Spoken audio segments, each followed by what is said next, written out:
विभाग के द्वारा एक घटनाक्रम की जांच कराई जा रही थी, जिसमें एक 15 वर्षीय बालिका ने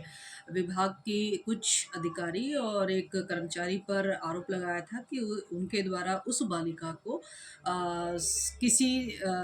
अस्पताल दिखाने के बहाने किसी अन्यत्र जगह पे ले जाया जाता था और उसके संग में गलत कार्य करवाया जाता था। इस प्रकार का आरोप जो है विभाग के कुछ अधिकारी कर्मचारी पे लगाए गए थे, जिसका संज्ञान जो है तुरंत विभाग ने लिया और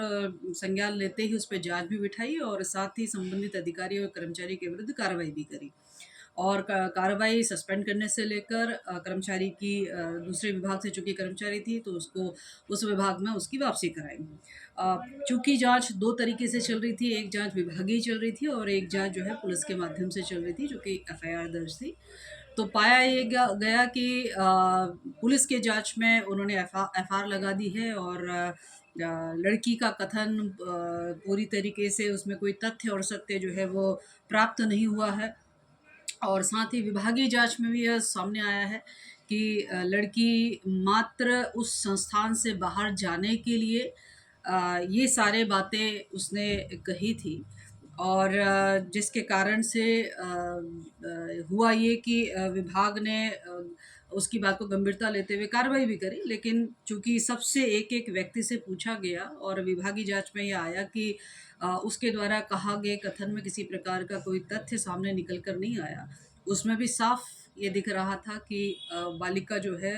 उस सदन से बस बाहर निकलना चाहती थी, वापस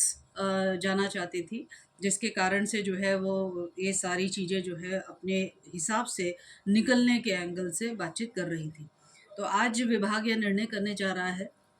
कि चूँकि जाँच में किसी प्रकार के विभागीय कर्मचारियों का कोई दोष नहीं है और किसी प्रकार से उन्होंने वो भूमिका अदा नहीं करी जो भूमिका लड़की आरोप लगा रही थी। तो आज पुनः उन अधिकारियों को बहाल भी किया जाएगा और निश्चित रूप से अब यह जाँच जो है ये कटाक्षेप होता है और प्रतीत यही होता है कि केवल एक बाहर निकलने के दृष्टिकोण से बालिका द्वारा ये सारे कथन जो है वह कहे गए हैं, जो कि मैं समझती हूँ कि आज सबके समक्ष आया है और विभाग इसमें त्वरित रूप से जो है एक महिला जो कि अधिकारी है, जो कि रिटायरमेंट की ओर बढ़ रही है, उसको सस्पेंड किया था, उसको आज तुरंत जो है उसका सस्पेंशन निष्कासित करते हुए उसको बहाल करें। Thank you.